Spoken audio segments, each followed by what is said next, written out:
I can't with Lance Ball. You know, when you watch a movie and you get introduced to new actors and actresses, and you ever like see an actress that makes you go, oh my. Well, that happens to a lot of people. It's happened to me, I know. Too many times.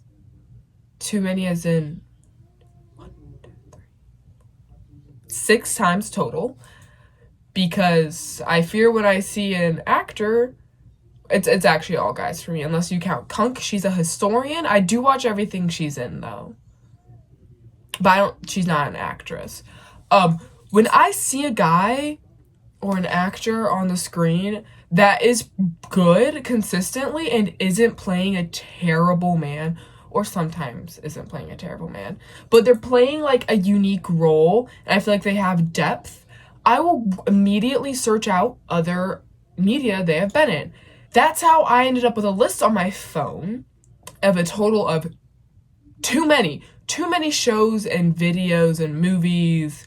There's even like some short movies to watch on my phone of my 6 favorite actors. Let's get to the first one. I have... That thing just went flying out. Hopefully that wasn't a fucking option. I have my hat full of really shittily papers here, and we are going to draw one.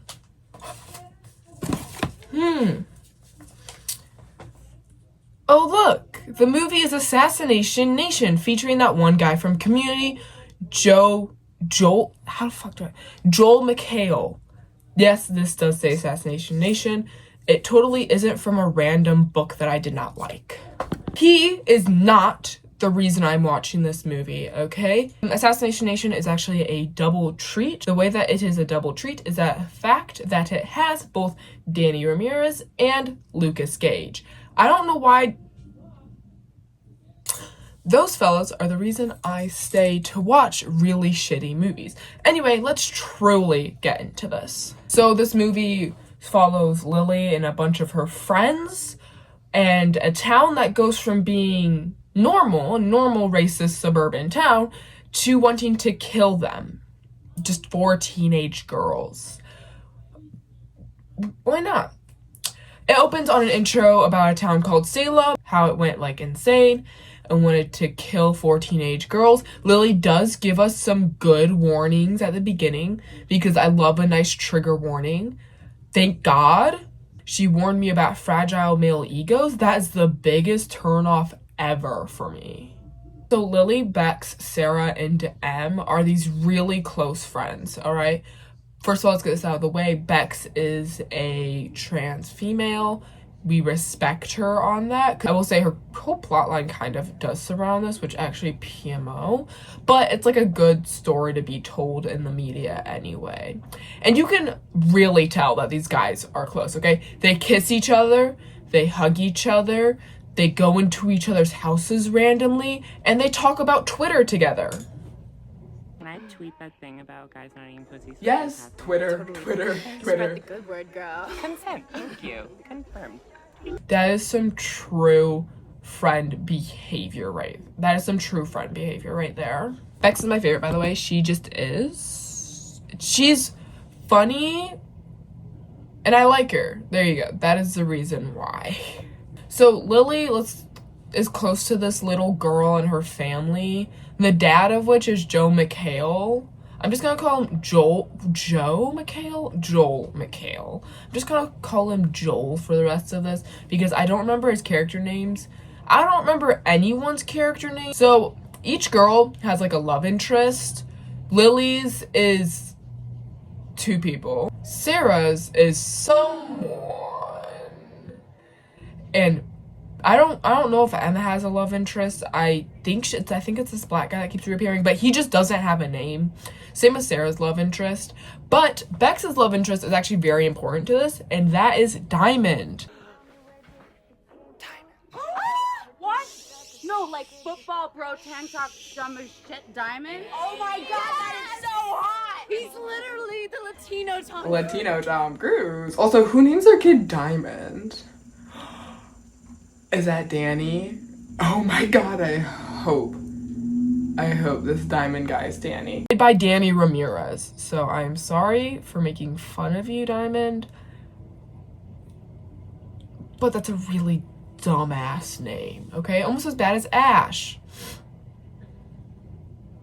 That was a very you gotta know ball reference to get that. That's another Danny Ramirez movie that I have watched and I'm currently writing a script for. So the girls head to a party, obviously, and this is where we get our first little sighting, one of 3 total this movie. I counted. We get three in total sightings of Lucas Gage. And this is the one time he speaks. And I think that this is so iconic that I'm just gonna play it. If I'm gonna have a body like Zac Efron, you should have a body like whoever Zac Efron be fucking.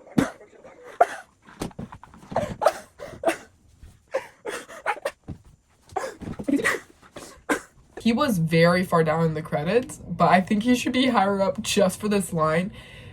When I tell you how much of a cultural impact this has had on me, I just say it to my family now. And to my friends. I'll just walk up to them and be like, if I'm gonna have a body like Zac Efron, you should have a body like whoever Zac Efron be fucking. Like, I just say that. And they're like, what the hell? And I'm like, guys, you don't know ball. You don't know Lucas Gage being an asshole white teenage boy. You don't know ball. Anyway, for what we can take from that is we need to remind Lucas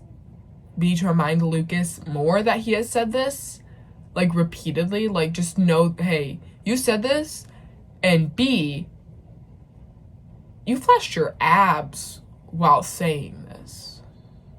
Your abs. The bills cannot be that high, buddy. Or, I mean, they probably can be. You know, living in the modern day economy is very rough. That took a really weird side tour. There's not much we need to remember from this party scene besides, number 1, the mayor is a certified freak. Audio here, but like copyright exists, so no audio for you. Haha.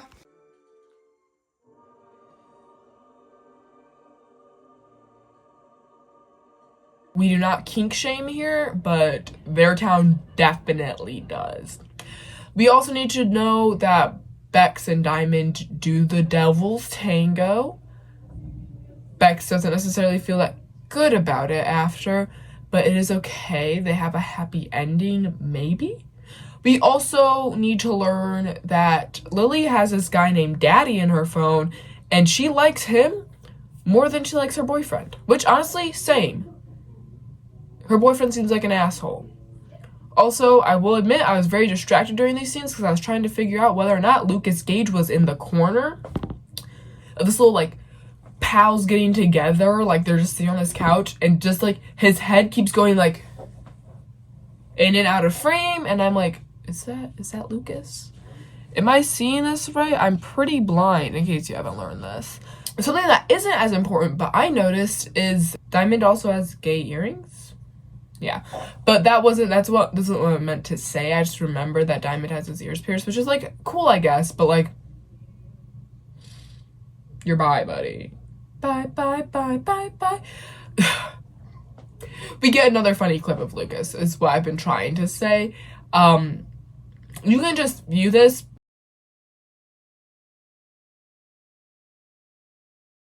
I don't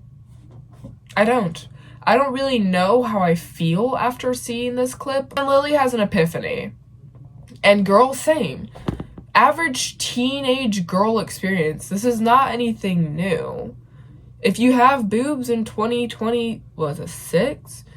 And you're under the age of 18, but you're older than a 6th grader, you're gonna get this, okay? She does kind of like soft launch the entire plot of this movie in her first of many monologues. There's a lot of monologues.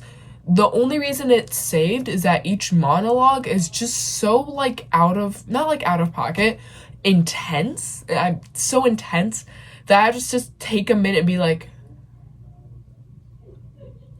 the hell? The next day at school, Bex is feeling very down in the dumps about Diamond. Ooh. And Emma also has my second favorite line of the movie. Oh my god, that reminds me, I have a 20,000 word Nancy Grace fanfic in my draft right now. I love it. Don't shame Em on this, okay? She's She's good. She's one of the girls. After this, or not necessarily directly after this, Lily gets called into the principal's office, and this is our very not so subtle intro into the themes of this movie, which there are a lot. Sexuality, innocence, internet bad, mass hysteria, and women. You have never thought a movie whose main 4 characters are girls would be about women. And how they're a little mistreated. School goes by without another hitch after that. Then we get to see the mayor's reaction to this whole controversy.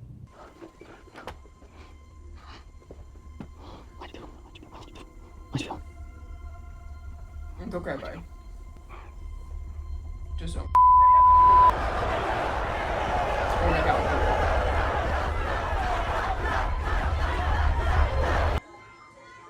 Oh, I literally said just don't. And it's not good. It's not a proper reaction. Do not do anything that is depicted in this movie. It is rated R for a reason. It is very desensitized.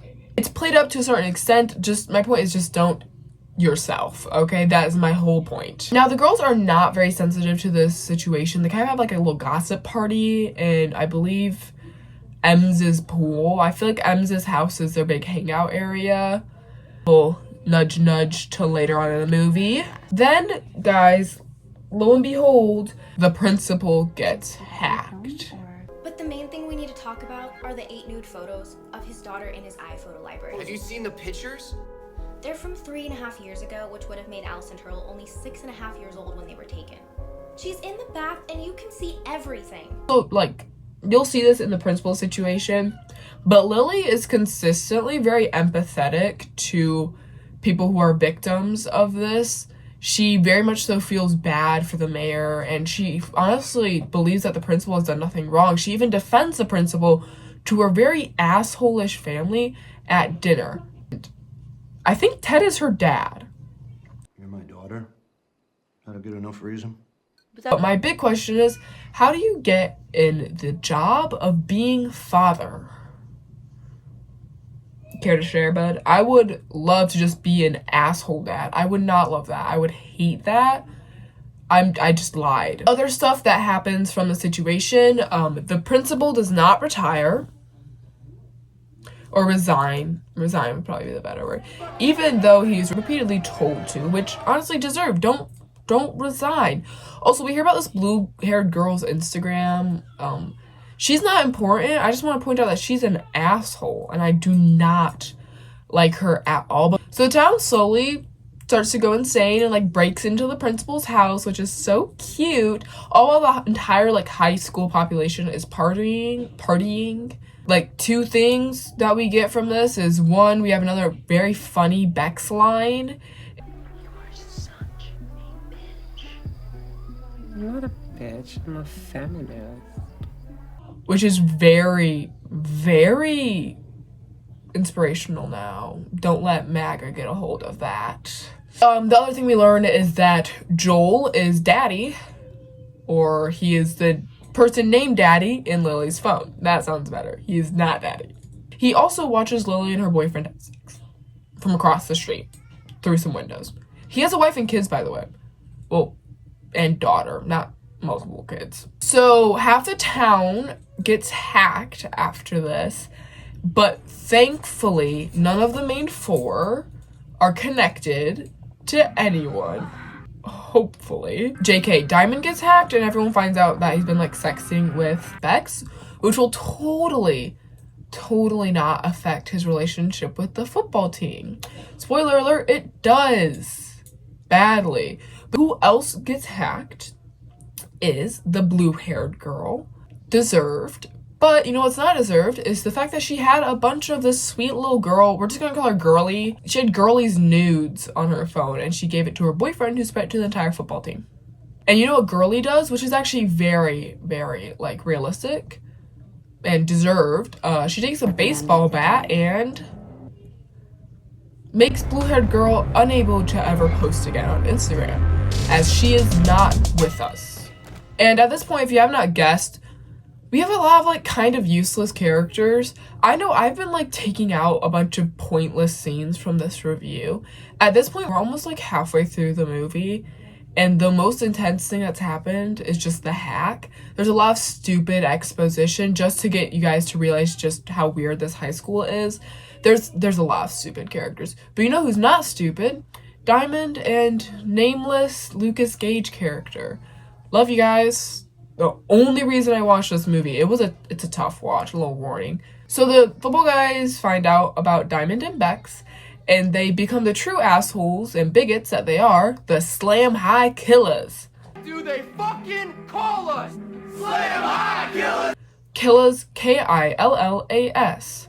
Go to an English class, please. I beg you. Also, another little point about this movie that I tried to get rid of in my review is that it has a really bad habit of cutting between different storylines.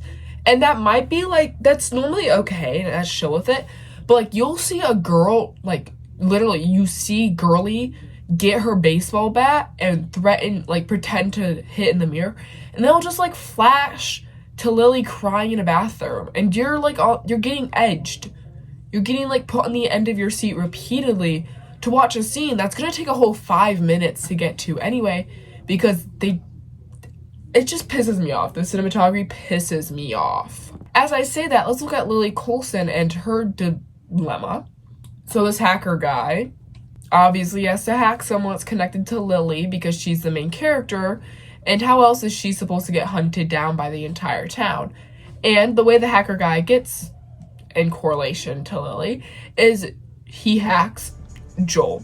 And Joel, since we already know Joel is daddy, on Lily's phone, Joel has a bunch of Lily's nudes and inappropriate images.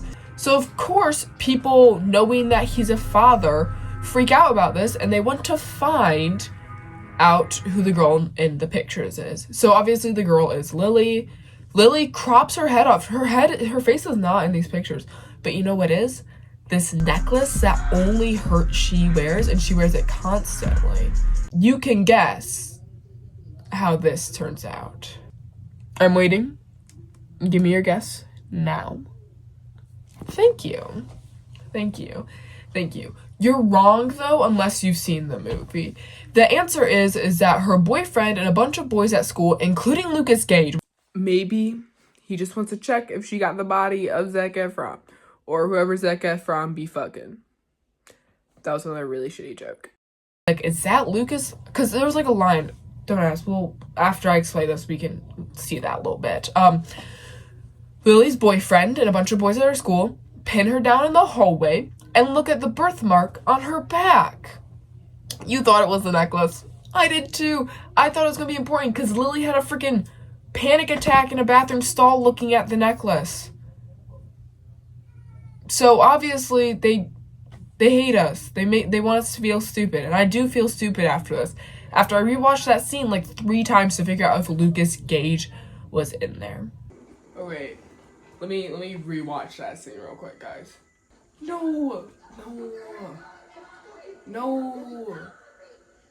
bad Lucas, bad unnamed Lucas Gage character. Don't.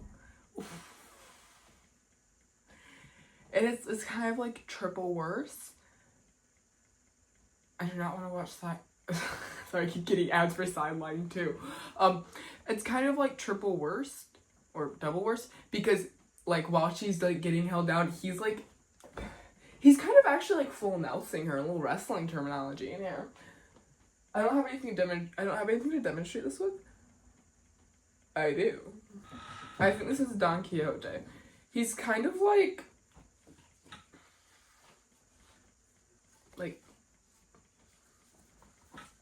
bad Lucas. Bad. I think that is the actor for Pennywise, though. I forgot to mention this in the script, but I'm pretty sure that Nick's actor is Pennywise, the actor for Pennywise, not Pennywise the Clown. It'd be really funny if he was Pennywise the Clown. I just felt like bringing that up. Wait. Guys, I'm gonna point out a little somatic thing. I feel like this is okay. Before you notice it, I noticed this in Dead Boy Detectives when I watched it recently. it's a scene where the Cat King, so he's in the forest, right? And he's like, oh, Edwin. What I noticed there, and when he first appears, there is nothing on either of his jacket arms. There's nothing noticeable. And then so we go to like Edwin and Monty being like, who the fuck is this guy? Or whatever. And you go back to the Cat King, and the Cat King is like, I fucking hate the forest. And then he wipes something off his jacket. But that wasn't there before that scene. I don't know, I just felt like saying that, like, that's just a cinematography thing where you should, like, you know, kind of make sure the editing and the scenes correlate properly. Still a really good TV show. I love that. I've already watched it 4 times. That was only the second watch though. So it's kind of bad that I picked up on the second watch while I was binging it, writing a script for a different video. Anyway, in this, Lucas, unnamed Lucas character, so I did my beautiful representation of how he was holding Lily, right? And he's holding her like that head to head, like her head is right here, like he's like, well, like that, you know? And then it goes to Mark, well, Pennywise, saying, does this look familiar? Pans back to Lily. She is like in his lap. That doesn't make sense. You don't hear any scuffling. That just, teleportation, guys. Mirror travel. That was a great reference. Turn her face around. I don't get her face in the fucking shot. I was noticing though in Lucas's, sorry, I was really like cozy. In Lucas's efforts to pin her, making me stand up. He ended up kind of like, I just watched Companion and I realized I missed a very funny joke here, and that is, if I had a dime for how many times Lucas Gage helps a straight white man hunt down a girl to torment her, I would have 2 dimes. It's weird that has happened twice. So after the incident with the boys in the bathroom, Lily's parents, being the absolute horrible people that they are, they kick her out of the house. Dad, please, Dad, please let me stay. And people ask why daughters are victims of sexual harassment, sexual violence, grooming, predatory behavior. They ask why they don't talk to their parents? Because of this. This movie, honestly, I'm gonna say it right now, is realistic of middle America. Like, I feel for her. As a person that if that were ever to happen to me, I know I would never tell my parents. Because I would be worried this would happen. This is like a girl's worst fear, let alone a teenage girl. Like, for as much as when you're an adult, getting abandoned by your family is horrible, it really is. But, like, getting just kicked out of your home when you have no money, of course she can go to her friend's house, but, like, that's your safe space. You are pretty much throwing your daughter into the jaws of that predator because now she has nowhere to go.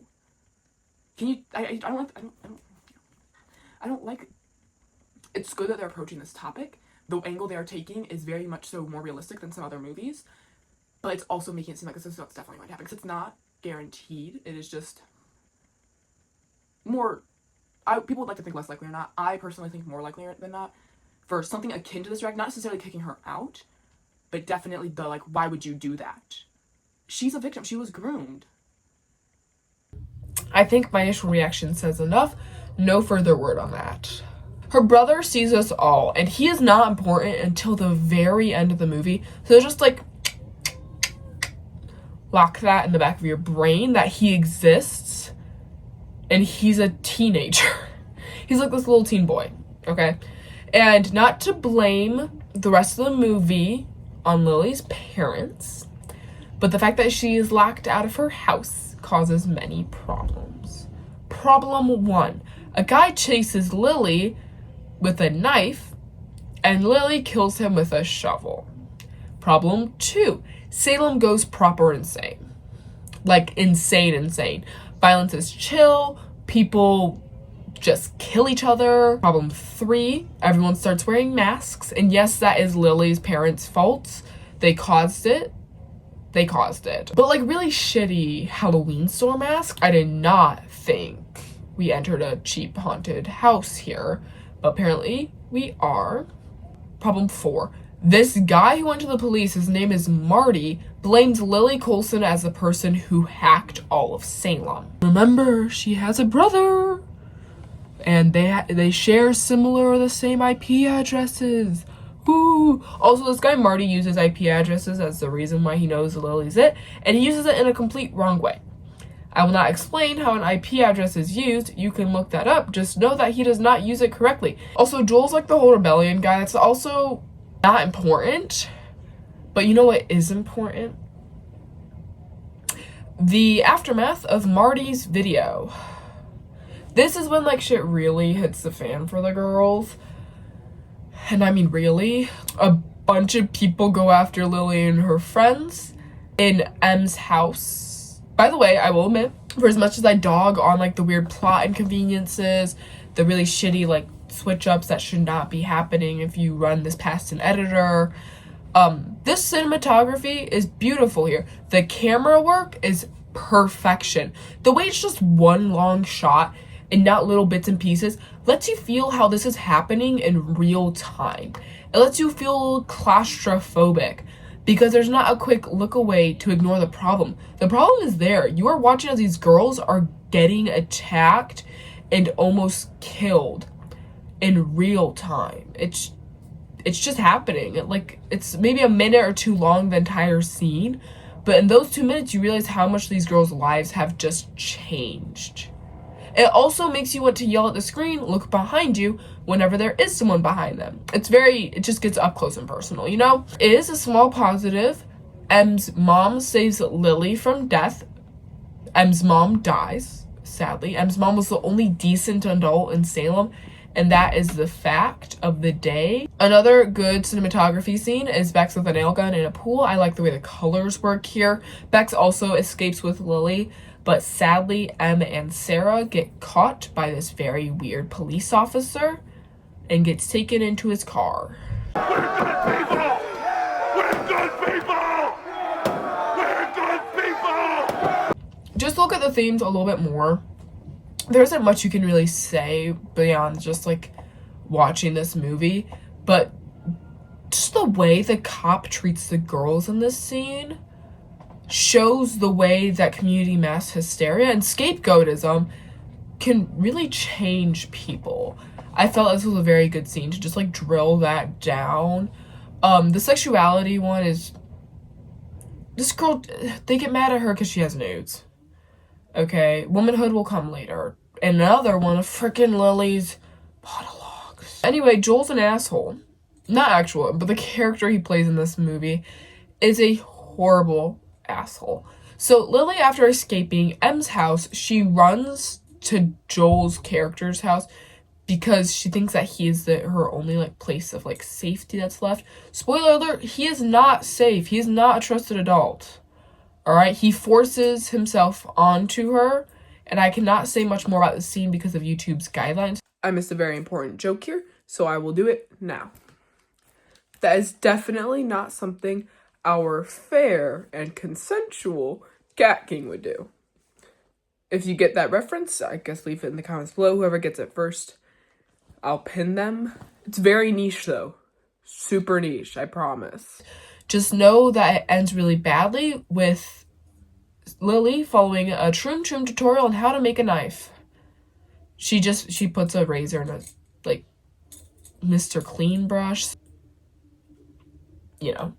But hey, that's a unique weapon of choice, okay? That I have not seen that before. And he deserved what was coming to him. We also said he murdered his family. We also know that he is the one that forced Marty to say that Lily ruined the town.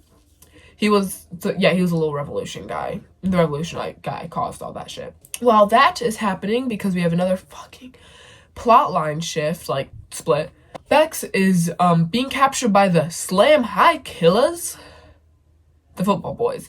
They have jackets with their names on them, which kind of took me out of it, because while this scene is happening, I'm just picturing them going to Marshall's, buying like a hot glue gun and all the letters, and just DIYing their little gang jackets, and it's adorable. These boys want to be fashionistas, okay? They're the new boy band, the Slam High Killers. That sounds like it'd be a really shitty rock band. No offense. So then they tell Diamond to tie up Bex in this very, very dramatic scene where he says, "No, I won't do it." Which, yes. Thank you, Diamond, for being the only decent boy in this town. Because I can't name another decent male character. Now, so Lily is in rush mode. She goes and saves Em and Sarah. She shoots a cop, yada yada. The Slam High Killers are stupid, yada yada. All the girls are trained into how to use a gun. That could only ever happen in America. Yada yada. The girls make the boys pay, which I could have guessed from the very beginning. Just from the intro, you can tell it's probably going to make it out alive. For as gory and as controversial as this movie is, not really controversial, but like, you can tell that they're going to survive, okay? But, you know who survives with the boys? The main football jock guy. Bex, being the real pro hero she is, she makes him apologize, and then she just lets him live, which is very nice of her, but also I would have shot him first. We also get Lily's third monologue. I zone out during these at this point. I know it's gonna be a shitty montage and her like trying to get us hyped up. I'm not hype. She does spell out the theme for me, so my job is less intensive.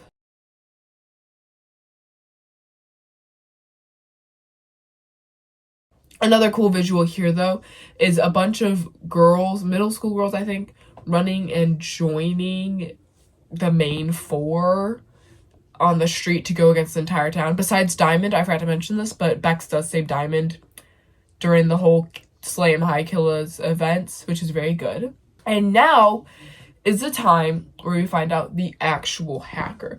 Thank God I'm almost done with this movie. And that is Lily's brother. I don't understand you. Why you would do something like this. And he says the worst line ever. Why would you do something like this? I don't know. For the lulz. Fun fact, there's a really shitty horror movie that I think has like Slenderman in it called For the Lulz. It was really bad. Guess what? There's a loud-ass marching band for the end credits.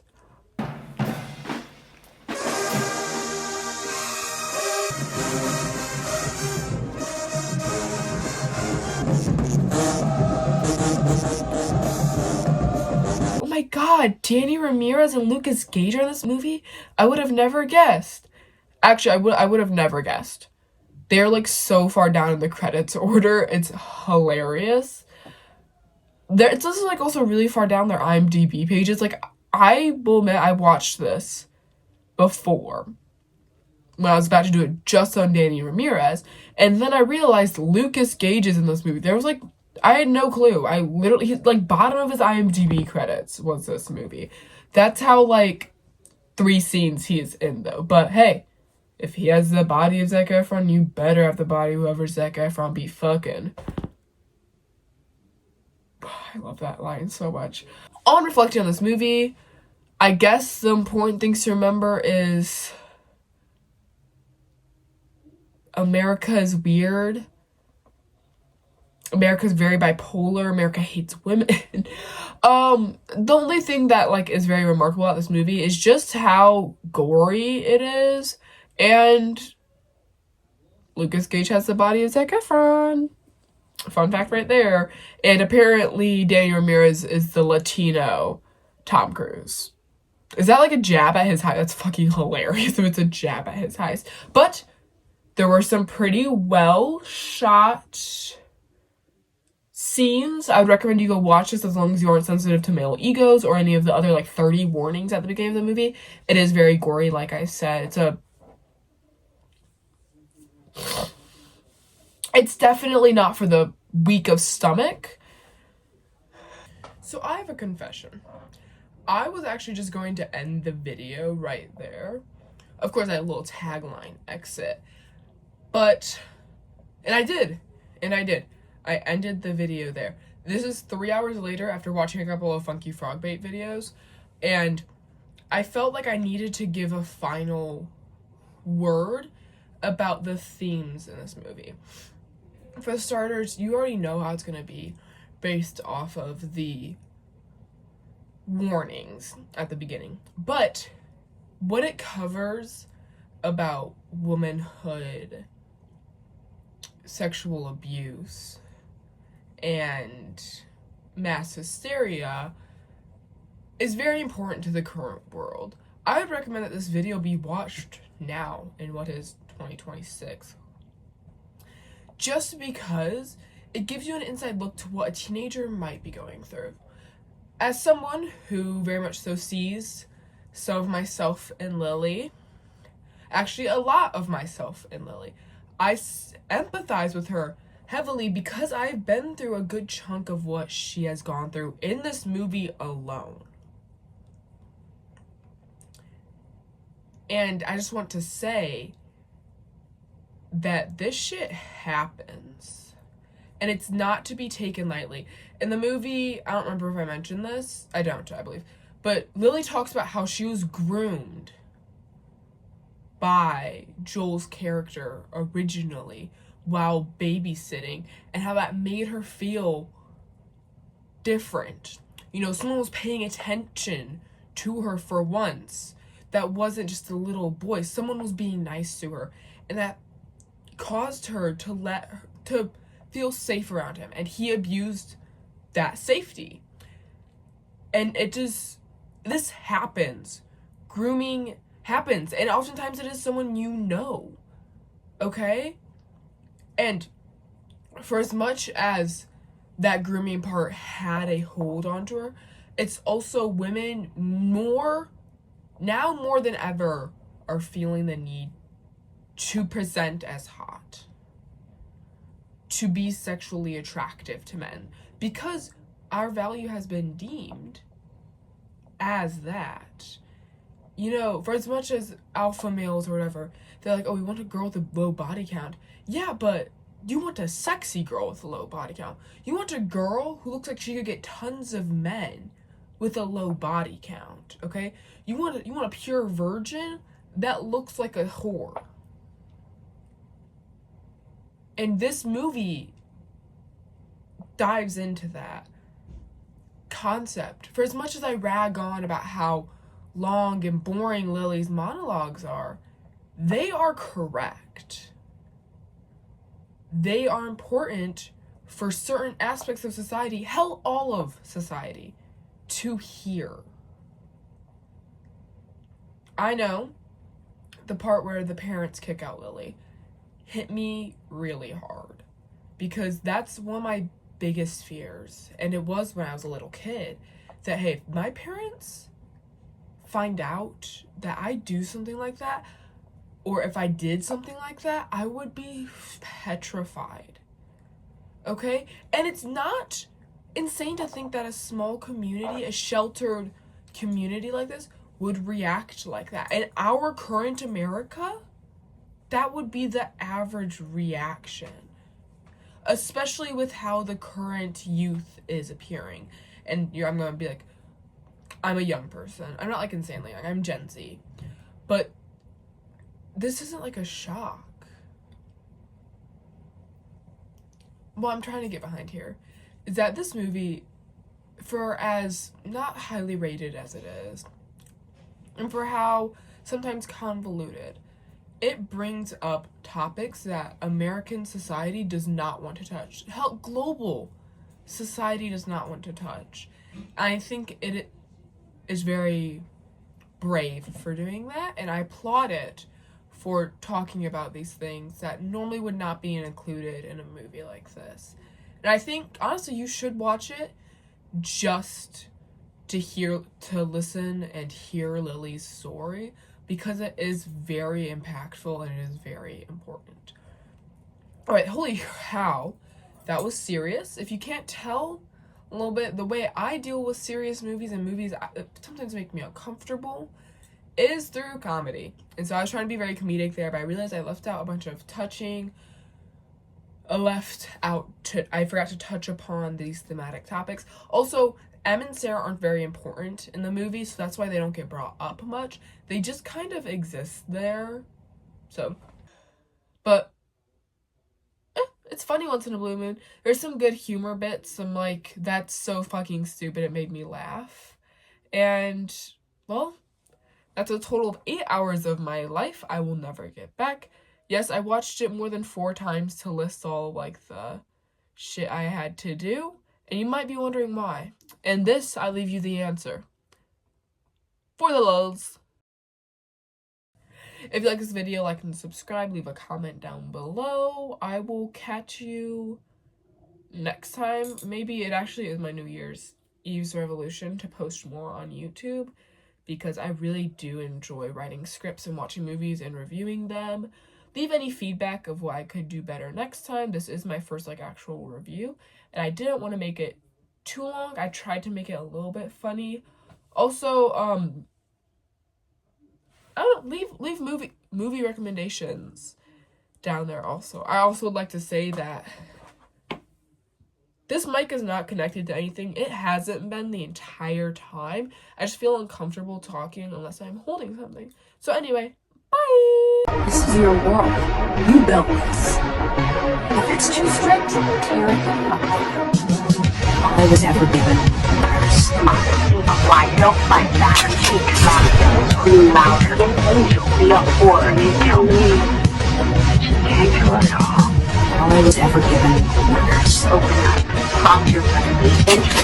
Don't be so difficult. Strong. You tell me. You can't kill us all.